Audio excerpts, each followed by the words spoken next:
Foundation ఆధ్వర్యంలో కంటి వెలుగు కార్యక్రమం. బోరబండ డివిజన్ పలు బస్తీలలో సికింద్రాబాద్ మాజీ MP TPCC working president Anjan Kumar Yadav ఏర్పాటు చేసిన కంటి వెలుగు కార్యక్రమంలో భారీ ఎత్తున ప్రజలు పాల్గొని తమ కంటి చూపు పరీక్షలు చేయించుకున్నారు. ఈ కార్యక్రమంలో మాజీ డిప్యూటీ బాబా ఫసీయుద్దీన్, కాంగ్రెస్ నాయకులు, కార్యకర్తలు పాల్గొన్నారు. చాలా చాలా థ్యాంక్స్. మాది ప్రాబ్లం అనేది మీరు అర్థం చేసుకొని మా వీడియో తీసుకుంటున్నారు మా కమిటీది అన్న. ఇక్కడ చిన్న ప్రాబ్లమ్స్ లేవన్నా.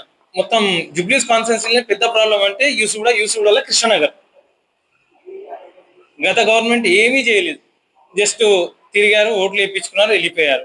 కార్పొరేటర్ గెలిచాడు కానీ ఏం చేశాడు? ఏమీ చేయలేదు. జస్ట్ ఆయన అయ్యిండా కార్పొరేటర్, ఓకే, డబ్బులు వసూలు చేసిన